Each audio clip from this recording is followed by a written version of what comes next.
Melissa, please reconsider. Mother's voice floated through the air, heavy with its familiar blend of resignation and irritation. We were in the living room of my parents' home in Westlake, Austin's most coveted neighborhood. The house itself, with its thick drapes and polished mahogany furniture, felt like a time capsule. The smell of cedar mixed with lavender polish hung in the air. Every time I stepped inside, it was as if the years I had lived outside these walls, the successes, the sacrifices, the world I had carved out for myself, were erased. I am Melissa Anders, 35 years old, African Regional Development Manager for the Brighton Group. For more than a decade, I've built luxury resorts that reshaped landscapes and communities. After graduating from Cornell's School of Hotel Administration, I dove headfirst into my career. Now, I earn $300,000 a year. My work is my pride, my compass, my very reason for being. And yet, here in this house, none of it seemed to matter.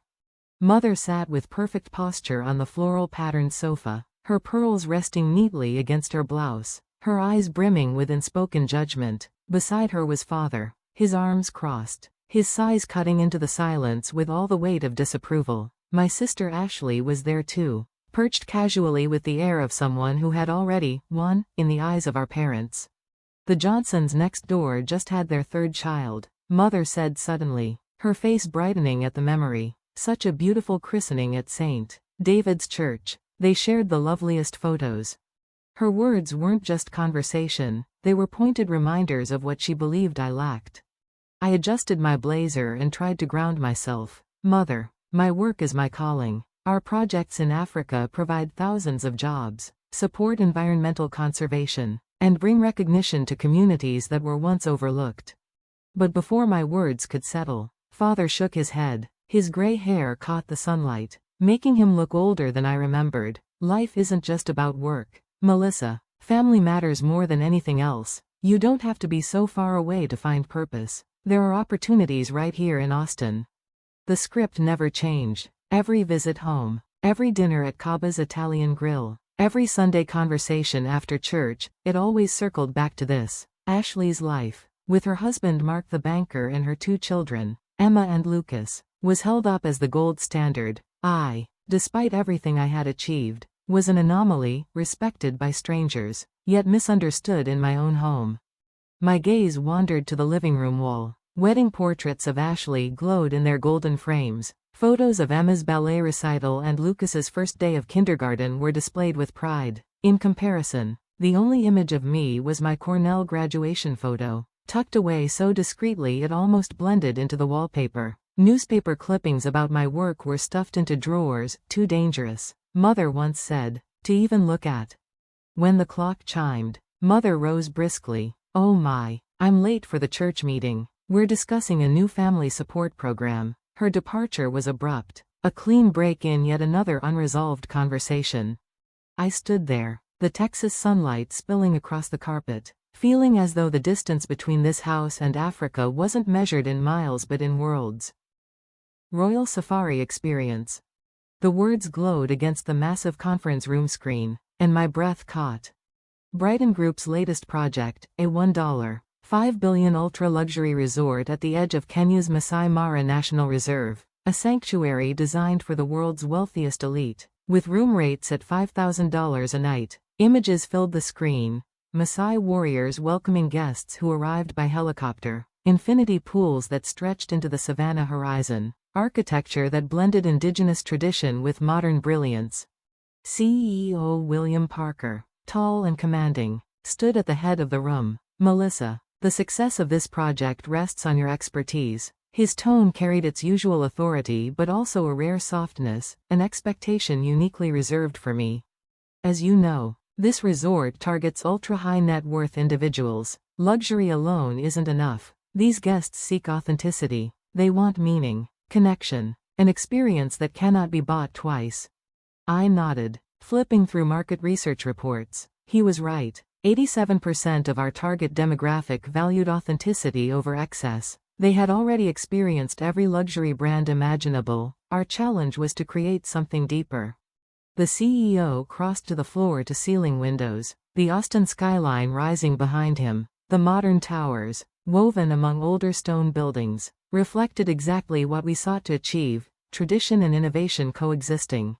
We'll bring in evaluators from 12 countries for a 2-week trial, he continued. Normally, it would cost $150,000 per guest. For them, it will be free. Our success depends on their verdict. The names on the invitation list made my pulse quicken: a British noble, a Dubai fund representative, a Hollywood producer, the world's most discerning eyes. Then he turned, his expression unexpectedly gentle. Melissa, I'd like your parents to be among them. The words struck me harder than any financial projection or market analysis ever had. My parents? My voice cracked with disbelief. He nodded. You've built a remarkable career. Your achievements are celebrated globally, but it's clear your family doesn't fully understand what you've accomplished. I want them to experience it for themselves, the world you've built. For a moment, I couldn't speak. My parents, who barely glanced at my press features, who sighed at my every trip abroad, who only ever saw me as the daughter who chose work over family. Now, they might walk the pathways of my dream, they might see the Maasai warriors, feel the warmth of the African sun, and witness the lives changed by the work I had dedicated myself to. A lump formed in my throat. For the first time in years, I felt hope, not for another project's success, but for something far more fragile, the possibility that my parents might finally see me. However, please keep this a secret from your parents. Let's make it a surprise gift from you. The CEO's words echoed in my mind long after the meeting ended. I nodded, heart swelling at the thought. A gift. That's what this would be. My parents would finally see the world I had built with my own hands, the resorts, the people, the beauty they had never imagined. For once, they might look at me not with sighs or judgment, but with pride. Or so I thought. Thank you. Mother's excited voice cut through the hum of the car engine as we drove toward Austin International Airport. Just 3 hours until departure. I was sitting beside her, lost in thought, when her words finally registered. What do you mean, thank you? I asked, frowning. She turned her head slowly, her pearl earrings catching the light, her expression sharp with quiet triumph. We don't need you anymore, Melissa. Ashley will come instead. I blinked. What? Before I could process, Father shifted in the passenger seat. He reached into his suit jacket and pulled out the golden VIP pass, the one that had taken weeks of preparation, security clearance, and executive approval. His hands moved roughly, without hesitation. In one motion, he tore it to shreds. The metallic paper fluttered to the car floor like broken wings. The silence that followed was suffocating. From the back seat, Ashley avoided my eyes. She sat there in designer jeans, clutching her phone. Though her lips pressed into an apologetic line, I caught the flash of her camera screen. She was probably already planning her first post about the trip. You're a workaholic, Mother said coolly, filling the silence again. You won't have time for sightseeing anyway. Ashley takes better photos and has more followers. She'll make the trip look beautiful online. Her words landed like knives.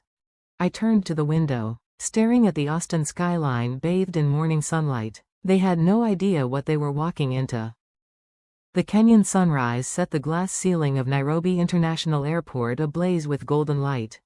My, what a welcome, Mother whispered in awe as she stepped into the VIP lounge. Crystal chandeliers glittered above. African mahogany furniture gleamed under the soft glow of lamps. Waiters in crisp uniforms offered champagne on silver trays. High-class hotels really are different, Father muttered, lifting his glass as if to toast himself. Around them, true VIPs gathered, a British nobleman in a hand-tailored suit, a Dubai investor flashing his Rolex, a Hollywood producer deep in hushed conversation. The atmosphere pulsed with power. At the check-in desk, the receptionist glanced at Ashley. Miss Anderson?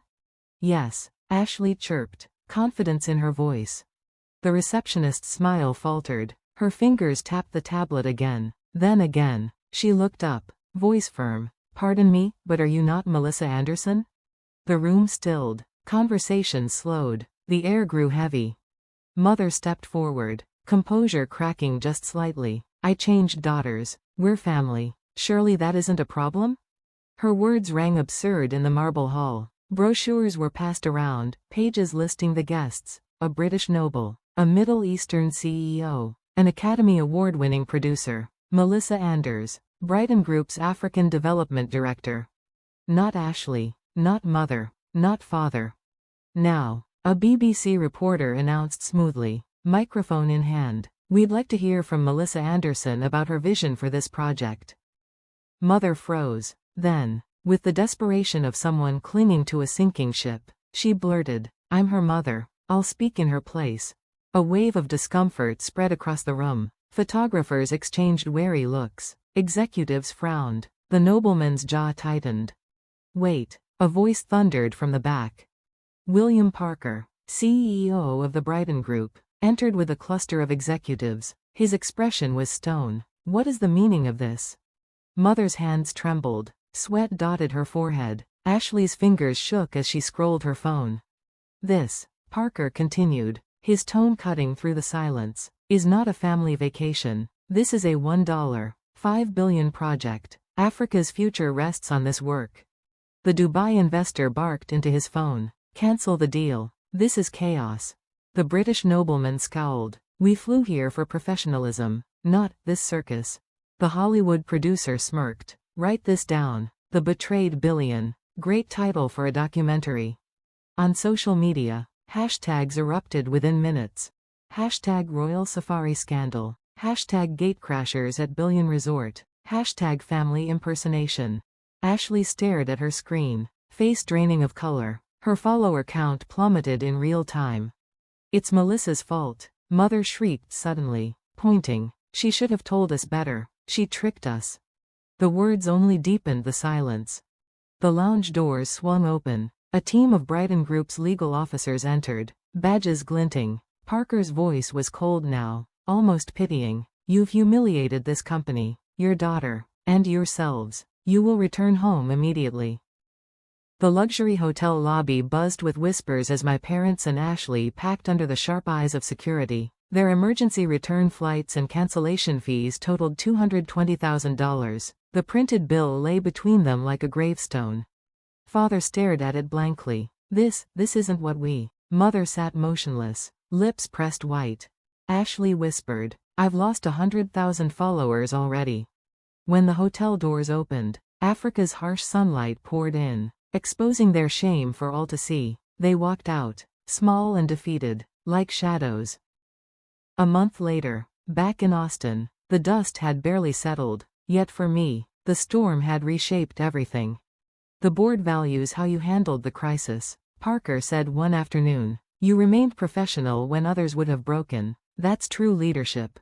And indeed, the Royal Safari experience had only gained more attention. Investors admired my composure. The project thrived.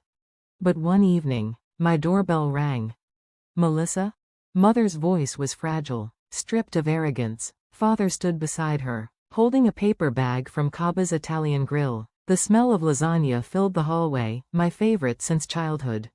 I let them in. For the first time, my parents sat in my living room without a single word of judgment. The Texas sunset spilled through the window, and in its light I saw tears glisten on Mother's cheeks. "I'm sorry," she whispered. Her voice shook. "We were blind. We imposed our way of life on you, and we never saw yours." Father sighed heavily. His shoulders slumped. "You deserved better than our silence, Melissa." I swallowed. I should have explained better too. Instead of guiding you, I pushed you away. That was my mistake. But Mother shook her head. "No, you were strong where we were small. You're amazing." Her words lingered in the warm air, softer than forgiveness, stronger than pride. 6 months later, at Thanksgiving, our table looked different. "Teach me this sauce," Mother said, savoring a Kenyan recipe I'd brought home. She had started following African chefs online. Ashley, too, leaned forward, smiling. "Could I take photos for your next project? Not for followers, for something real." I laughed, nodding. "Of course." Even Father, still reading his newspaper, lowered it and spoke with quiet conviction. "Next week, will you come speak to my students? They should know, life isn't just one path. Yours matters." The turkey's aroma mingled with Kenyan spices. Our plates, like our lives, were no longer divided, they had begun to blend. Outside, night settled over Austin. For the first time, I felt it. A new chapter in our family story had begun.